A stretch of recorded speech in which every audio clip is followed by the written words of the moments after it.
Next up, we are thrilled to present the first of our industry panels. Today's discussion will be on gender and the golden age, and we are honored to have such a distinguished panel.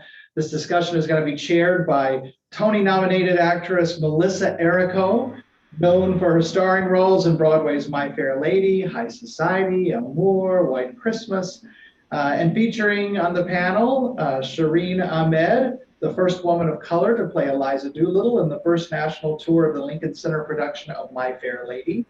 Ewoldt, joining us now, currently starring as Christine in The Phantom of the Opera on Broadway. Judy Kuhn, multiple Tony, Olivier, and Grammy Award nominee, best known for her work on Broadway in such shows as Fun Home, Chess, and Les Mis. And Victoria Clark, the stage director and Tony Award-winning actress who's performed in 12 Broadway plays and musicals, including The Light in the Piazza, Gigi, Sister Act, and many more. We are so excited to welcome you all. Melissa, I'm going to turn it over to you. Hello. Hi, everyone. Can you hear me? Yes. All right, I see some mutes, but hi, girls. We didn't have a little party before this, so it's so good to see you. You know, I have so many notes, but part of me just wants to chuck it out. You know, I do have questions, but I know you all so well, and I've admired you all so much. But I thought I would just start with one kind of old showbiz story that I thought would just kind of get us in the mood, because I was looking through some of my books and I thought I would just like throw this out there. Does anyone know that Isabel Quigley, who was the original Sarah Brown in Guys and Dolls, she was having a really hard time with If I Were a Belle? And she just couldn't find her way into it. And so I was just looking at Cy Feuer's biography, and just listen to this. If I Were a Belle was stuck in a rut. Frank had done everything in his power to bring it out of her, including slapping her, which was only partially forgiven. No. Finally, I had an idea. How about if she sings it when she's drunk? If she's drunk, she can unleash the hidden passions and feel like a belle. And that was the key to the song. So, wow. So Cy Feuer says it was his idea, you know, according to him. I'm sure, I guarantee you that no one else probably remembers it that way. But, you know, this is a perfect example of the constraints of performance that existed in 1945, you know, how changing attitudes can change how we play a part. No one would demand that an actress now playing Sarah Brown would justify the song by being tipsy. So changing attitudes about how we play a part. The Songbook Foundation recognizes that obviously the standards and the beliefs of 2021 right now, you know, have progressed a great deal, and definitely since 1945. And yet we girls still love the art form, and we love the energy of these classic shows, songs that you all do in concert and have played. And you want to keep them, I would think, alive, you know, on our stages. So how do we do that? I think it would be kind of a tragedy if Guys and Dolls, if Oklahoma, if Carousel, Kiss Me Kate became museum pieces, but we can't play them the way that we did in the 1940s without seeming unaware. So anyway, I was asked to lead this panel, and I guess in part it was because I wrote a long piece in the Times about gender in the classic period, but it made me think of that old showbiz story, and it made me think of this panel. You know, just think of a time when it was acceptable for a composer to smack an actress, you know.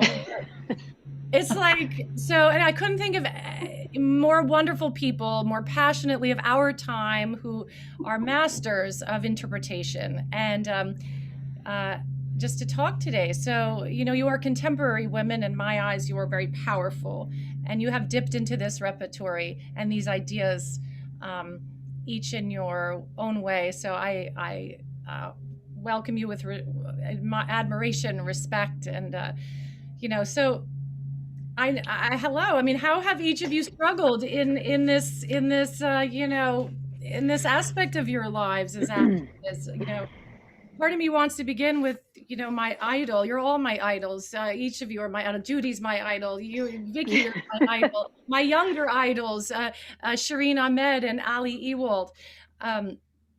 You know, we've all played these parts. We feel the same way. We love the music. We want to sing the parts, but we want to probe the parts, and it's always a challenge. I easily could talk about On a Clear Day or something, but you know, Three Cheers for the Marias in The Sound of Music, you know, and even Lori. It's not a desert out there, but you know, Judy, I'll start with you because I know you so well, or insofar as I've watched your amazing process of your empowered and amazing process. Uh, you know, I think you probably even think about when the women were, what the era is that the women were in. You know, you work so completely both of our time and the essence of your character. So I can't think of a more incredible example of a interpreter. So is there any thoughts you have? You're Maybe even very, passion. I know passion jumps us out of the classic time, but we did this show together passionately, and you were incredible. well, thank you, Melissa, for all those very kind words. You know, it's so funny because, you know, I've been doing this for a long time, and weirdly, I haven't done a lot of those golden age musicals. I really haven't. I did Fiddler. I did She Loves Me. But, That's a and lot. And I went all the way to London to see Fiddler. It was so good. um, but you know, those women, I didn't experience those women that way. I also feel like those parts were written by men who love women and love strong women. And I mean, I always look at the characters that I do, whether it's passion or whatever, as being a product of the time that they're in addition to the product of the time Yeah. they were written in. Yeah. But I feel like in terms of particularly Amalia and Golda, both of those women push back against the confines of what their role is. Do you know what I mean? And I feel like they were written with so much love and respect. So I guess I'm not actually helping in terms Oh, no, you are. I mean, this topic. even if it's not, yeah, keep going. Yeah. You know, so, and again, you know, with Fosca too, I feel like Fosca is completely a product of the box that women were put in the century and the time and the place where she was living. And but for example, with Passion, you know, I was there on the opening night of the original, and when she fell down or would faint or, you know, different things, it was the tone of it.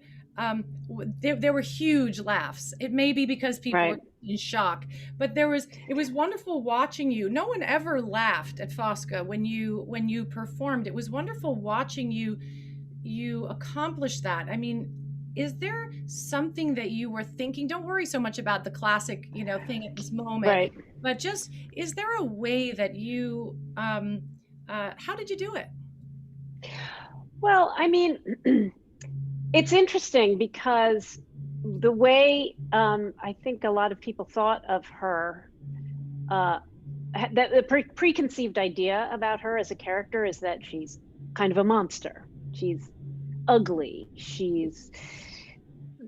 I don't know, she's grotesque. She's the ultimate psycho stalker. Yeah. Yes, but one of the first things well, first of all, I read when I first did the role, which was at the Kennedy Center in 2002, I think.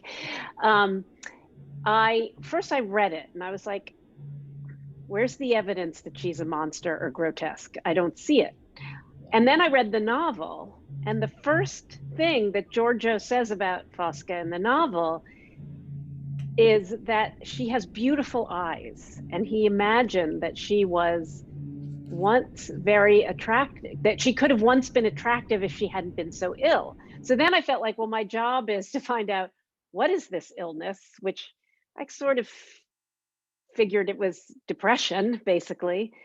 But I found her to be an incredibly sympathetic character of someone who had been so abused by the world that she was living in. She was dumped by this man. She was an outcast. She was an incredibly intelligent woman who had a passion for poetry and nature and flowers and but that wasn't acceptable then. You know, it was like Italian women in the 19th century were supposed to be objects of beauty, admiration, sexuality, for men to enjoy. And she wasn't that person. And I think that she had no desire to be that person. And I think that's interesting. And that's also makes her sympathetic. And I think can be understood from a 20th or 21st century perspective. Right. Does that So, make sense? yeah, of course. So working with respect and doing that kind of research. Yeah. I mean, there are roles that look unsalvageable or something, you know, like The Merchant of Venice. There's no good way to play Shylock, but we don't want to just not play it, or we just have to Right. open our eyes and find the, you know, I never read such a respectful email as when Vicky wrote about her role in Lady in the Dark. So even if it was so your character in Lady in the Dark was also not having it easy, being the woman she innately was. Is that what you're saying? Well, Liza Elliott, it's first of all, it's so lovely to see all of you Yes. wonderful, beautiful artists. It's such an honor to be here with you, and you too, Melissa, brilliant Melissa. I just think the world of your work, and I'm so honored to be here. I feel like Liza Elliott is at the top of her game professionally. And it was written, this musical was written in 1941, right before the US entered World War II. Gertrude Lawrence was playing the leading role. She, you know, eventually she was a British, you know, lady. So she eventually ended up, you know, contributing to the war effort. And it's just, it's a piece of its time, but it's also an extremely modern piece. And I think when we look at pieces, I'm going to speak now as a director and an actor. You have the creative team, producers have to work together to figure out why do we need to see this piece again? And if it's just to open up a photo album and go, oh my goodness, that great score, that's not good enough. People's time is limited. People's pocketbooks are waning. You know, we need a good reason to do these shows. And part of looking at these parts is figuring out as actors, what can I add to this interpretation? That's a conversation with the creative team. In addition to your own private work and all the research that you did, Judy, obviously, and we all do, but we need to be having conversations about why. You know, why is Sarah Brown interesting? You know, they got her drunk basically because she's a missionary, and then how funny would it be to see someone who's very sort of buttoned up let it loose, you know? And, you know, listen, I come from a family of missionaries. It is quite funny. We used to tell my grandmother that the eggnog had a special flavoring in it because she wouldn't drink it if she knew it was rum. But it's very funny to see my Southern Baptist grandmother, you know, have 4 or 5 glasses of eggnog that was spiked. So, I mean, I think there was humor in that, as well as, you know, objectifying and sexualizing Sarah.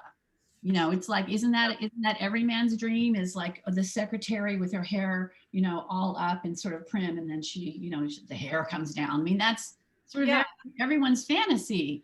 And we have to remember that our industry started as entertainment, and a lot of it was, you know, sexy time, right? It was like the legs and the glitter and the boobs, and that's part of what we're needing to come away from, is that yes, we can all be entertaining without flashing people. And Liza's very intelligent, right? So like the whole struggle with Liza is she's figuring out, can a really smart woman have a love life? Yeah, you're reminding me of this sort of the eternal Madonna and horror theme that runs through the world. You know, the idea that women in art are only presented as either Madonnas or as horny whores. You know, there's no space for a normal woman who is part domestic Madonna, rather, and you know, a part sexual being, a normal sexual being. Can a woman be both the mothering Madonna and an ecstatic Venus, for example? Speaking of Kurt Weill, you know. Right, and I think it goes back to what Judy was saying. It's like, hey, Fosca didn't want to be that. She was a creative person, an imaginative, intelligent woman, and so, yeah, it's interesting. I think women today are still trying to figure out, can I have a family? Can I have children? Can I have a lover? Can I have a husband who loves me? And can I be sexy and accomplished at the same time? and women in No. power. Let me know what's the answer. How many female directors, I'm just going to stick in our industry, do we know who, come to rehearsal in pajamas?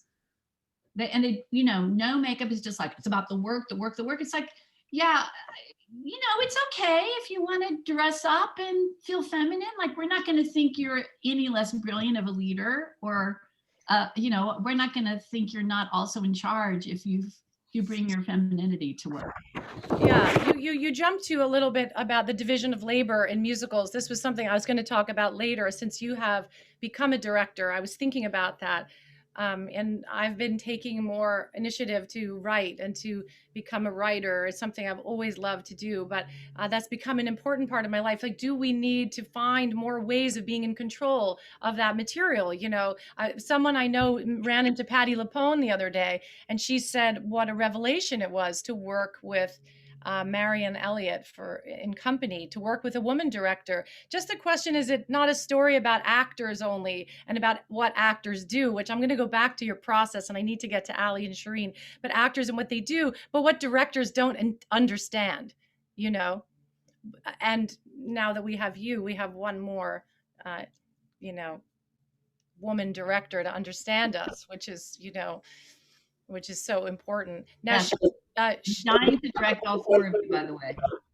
we'll think. No, but also I'd like to add in women writers of musicals.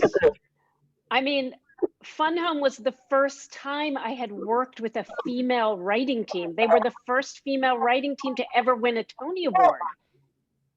Amazing. Absolutely amazing. Amazing. And I mean, but it took 20, 30, whatever years for that to happen to me, know?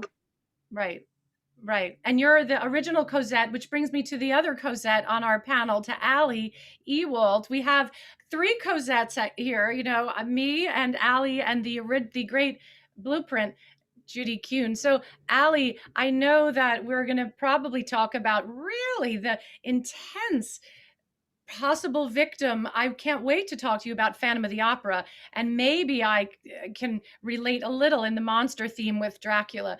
And obviously, Shereen, Eliza, we have a lot to talk about. But let's just start with Cosette. Did you feel, was there any eureka moment for you in that play? You're such a smart actress.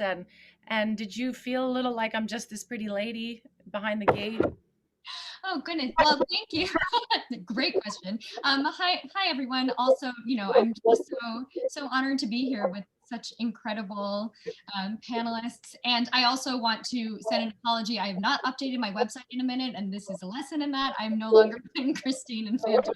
I left about 2 years ago. But I didn't see her. I just know the role. I care about your yes. Yeah, not your. No, just from the introduction, because I'm terrible and have not updated my website. Yeah, Cosette was so interesting. It was great because when I joined the third national tour in the ensemble, and so I got to sort of experience everything else before I got to play the role, and I got to watch other people play the role. Of course, Les Mis was one of my very favorite musicals as a child, and of course I always wanted to be Eponine, because it seemed like Eponine was the one that was having the most fun and had that beautiful angst, and I feel like that's sort of the Cosette curse, is that that audiences don't necessarily root for you, but I found that when I actually got to play her, she is, again, like Judy was saying, I went back to the novel, was sort of understanding where she had come from, these years of isolation, how smart and passionate she was, how much grief she was dealing with, sort of going through this whole story, and I think that helped me to understand her as a full person. That she's very smart, she has all of this love, she's pushing against Valjean, her boundaries, to understand, why she is in the position she's in. She's questioning the things about her world and sort of what she can step into. And for me as an actor, that just made it incredibly interesting to play and to find this, love at first sight, and then the choices that she sort of gets to make along the way. Yeah, love at first sight. I've done a lot of love at first sight. I had to make that work a few million times. I feel like I've never not done that, actually. Be really nice if a guy actually pursued me and impressed me first ever. But I also notice, when I now look back at Les Mis, I was telling Judy this the other day. I think I sort of forgot or missed, even though I had to play a prostitute because you have to play in the ensemble before you play. But the sexual politics and the dangers of that world, and the fact that her mother had, been a prostitute, and I think I was 18 when I played it, so I think I really just love at first sight was my idea of. I read the book too, but I just was in this fairy place. Are there really, when you played it, Judy, did you play Fantine too? Have you played Fantine? I played Fantine many years later. Yeah. Yes. I mean, how did which led to my favorite playbill headline that said, "I am my own mother." Hilarious. That was funny. Anyway, what was? Judy, I'm so sad because we crossed over in Les Mis, or I was leaving as you were coming in, and I was incredibly bummed that we didn't get to do it together. Wait, when I went in to play Fantine? Yes, in the revival. I was leaving the company when you were joining, okay. and I just desperately wanted to do it with you, but I'm sorry we missed each other. That sort of a prostitution or something exists as something to play against or something to always reference and remember. It brings me to Shereen, because you have I'm a Good Girl, I Am, which George Bernard Shaw, comes from Shaw. All of this, that musical was taken from Shaw, so it's hard to say this is another example of a sexist musical written in a sexist time. And how do you play it? Of course, as it was taken from George Bernard Shaw, I'm a Good Girl, I Am was her way of saying, Hugh Higgins, I'm not a prostitute. Eliza is from the get-go, she's so aware of her status. And as she, surpasses her status as she goes through the show, she becomes so aware of the lack of choices she has, even when she's at the top. And, it kind of brings me back to this point of what Victoria was saying. Why should we be reviving this show? And the reason why we do what we do is to be in service of our audience, right? And so we have to meet our audience where they are, which is interesting now after this year and a half. How are we going to meet them where they are after experiencing this pandemic? But that's a separate conversation. But, it's interesting when an audience can resonate with a musical like My Fair Lady in 2020 and 2021, even though the play was written in the early 1900s and the musical was written in 1950s, because the issues are still the same.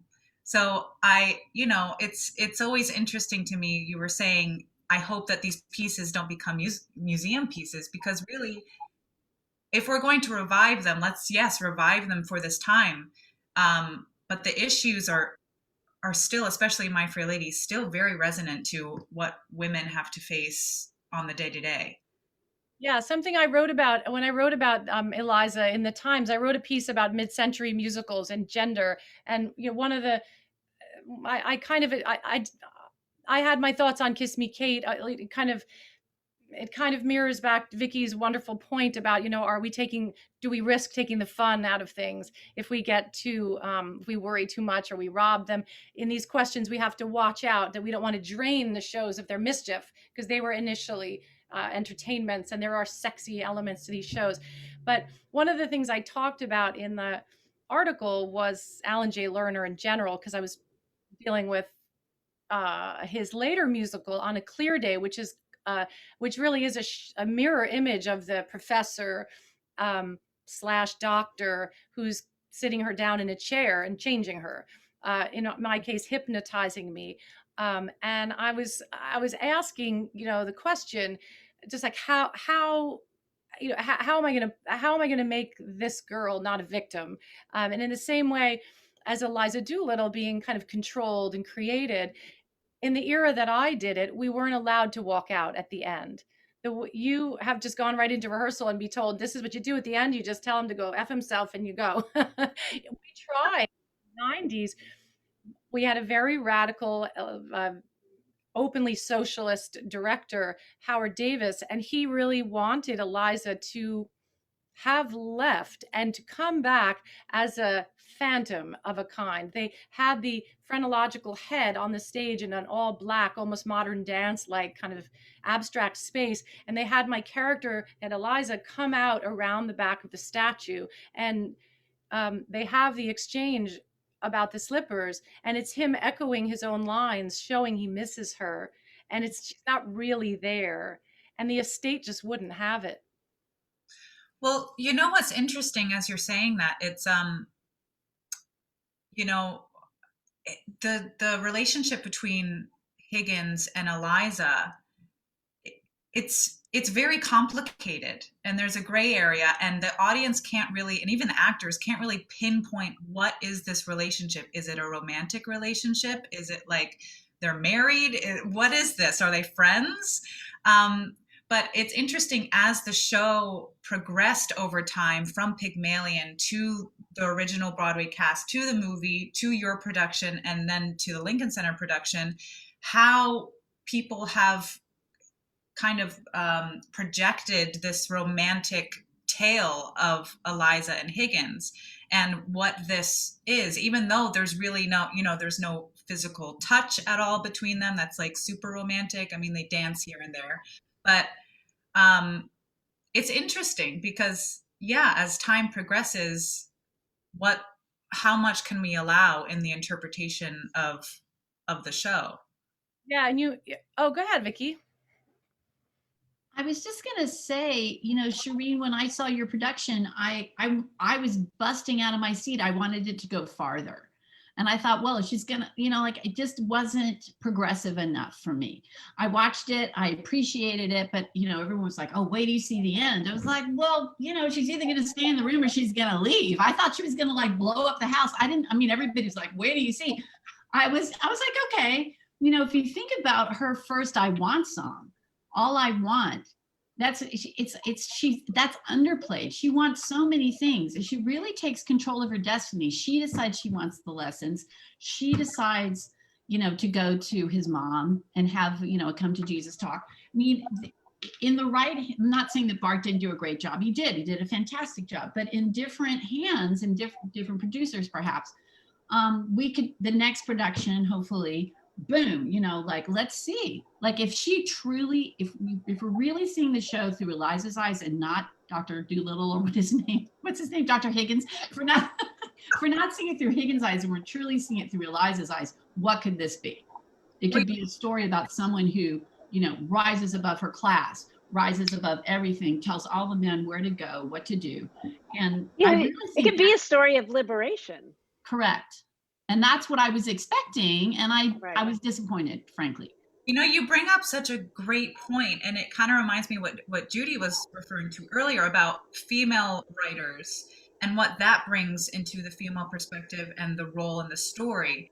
And I remember I was preparing for an audition with my coach, and she had me do the exercise. The show was written by a man, and she said, "This is written by a man, perform it as if you were a man." And that blew my mind, because all of a sudden I was seeing that this was actually not intended for a woman. This was not written, with the perspective of what a woman, how she lives her world. This was written through the eyes, the lens of a man, of what a woman experiences. So that it would be interesting to have a female director direct My Fair Lady. Vicki, I think that's your cue. I mean, I would love to, but if you think, people always write what's comfortable and what's known to them and what's exciting for them. Cole Porter wrote everything in E flat. That was his best key. That's why everything is like, it's everything's in E flat. Vicki, if you do it, call me, because there's a wonderful prologue, epilogue written by Shaw that's very rarely quoted, in which he posits that Eliza is still missing Higgins and wants to get him on a desert island and make love to him like any ordinary man. It says so. Like there's something else going on than walking out. I have this wonderful thing that was published later, and I sent it to Ted Chapin because I wanted to make sure, like, why aren't people talking about it? So he said I was, it's true. So it's just wonderful material. There's farther to go with asking about the nature of that relationship. Um, so when you guys were young and starting out, Allie, for example, when you did Phantom of the Opera, was there is there a eureka moment for you where you realized you needed to pay special attention, for example, that it was problematic? I definitely felt that in Dracula because I was being hunted by a man, etc. There you are, never mind. Hello, are you? I think it was so interesting doing Phantom because I actually had done it, somewhat recently, right? So I had a fair amount of career behind me already, but it was so iconic in my mind from when I was a child, right? And I think I've found that because I've been coaching some women who are going in for the show now, and that everybody has this concept of who Christine is, right? Christine is beautiful and she's elegant and she raises her arms like this often, and she's sort of led by her chest, and she's got like a flowy dress and she falls down. And that's sort of, that's what we think of when we think of who she is. And it was actually really interesting. I was talking to a woman I was coaching, and she said, well, I don't understand, like, what is this wishing song? Everybody loves it so much. It's the big second act, 11 o'clock number. Why is it so important? And so I was talking with her about how, for me, those were the moments when Christine, as a woman of her time, realizes that she can no longer rely on anybody else in her life. None of the men are listening to her at all. The ones that are supposed to care about her are gone. Her father, who I believe that, she is sort of operating from this place of grief, which is why she allows the Phantom to come in and all of these things, and really believes in the ghost of her father, being equated with the Phantom. And so wishing is, this moment when she very clearly says, maybe not in words so much, I'm going to stand on my own 2 feet and I have to make my decisions, from here on out, because the people that, are supposed to be in charge of me are doing a terrible job and nobody is protecting me. And it was interesting to see, this 20-year-old woman sort of realize, she was like, oh, that's what I just kind of got lost in the pretty music of it. And I thought, she was singing something lovely about wishing things and not really finding the places where the decisions were made. And so I think that was very much, kind of my rehearsal process too, was understanding the grief aspect of it, understanding that, there is this element with Christine, of course, because she lives in this, sort of like angel but sexualized land of the Phantom really sort of opening up her sexuality, and how that actually could be a reason why that she gravitates towards him. Obviously, he's a murderer. There's some major issues there, but that there is something empowering in sort of letting that happen to her, right? And letting her open her eyes and then get to decide, I continue to want to go with this person and let them, teach me things, or I don't want this anymore and this is too much, and I choose other things. And I think that was sort of my way through it, was finding the places where I was getting to make where I was learning things that were useful, and then kind of, and the thing that everyone forgets too, of course, is that Christine is the heroine of her own story. She saves herself, she saves the Phantom, she saves Raoul, she saves everybody else that the Phantom could possibly kill. In the end, Raoul comes in to save her and is completely useless. So I think that, it's easy to sort of get caught up in the iconicness of it, but without really looking at the way that the story is constructed, where she doesn't have a lot, she doesn't have weapons, she's not physically stronger than the men around her, but she has. Yeah. What you're reminding me, is everyone hearing me, by the way? I feel like the audio shifted for me a little bit. You hear? Well, yeah. What you're reminding me is that I think with the Songbook Foundation, and we have to sort of wrap it up soon, was hoping to understand is that sometimes it's the casting. You put Judy Kuhn in something, or Vicky, or any of us, or you all, that there's going to be, the character is going to have a spine, and you're always going to find where the character is striving. So there's something I realized just in preparing and chatting with Judy, I just realized you just put her in it and it will, it's not going to be a victim, but also the idea that we strategically have a craft, and we sometimes use very specific songs to make very specific effects for the characters. Something I noticed when I did Camelot, which I did a couple of times with Jeremy Irons, which was really fab. was the way that you play Where Are the Simple Joys of Maidenhood. You're at the very beginning of the show. Right away, she could come across extremely frivolous. She wants people to die for her and get run over and get stabbed in the, stabbed. And if you play Simple Joys without playing it really from the heart, you're in trouble later when you have a woman who loves two men. And Julie Andrews said it was extremely hard for the audience to root for her. The character was just a nightmare to the audience. They had a very hard time supporting an adulterer, but understanding that a woman really can love two men. It was a kind of love that her time couldn't support, but it's a very tricky role to find your way into. And I think sometimes the way we play the earlier songs or very specific songs are an investment in, trying to, solve her dilemma and her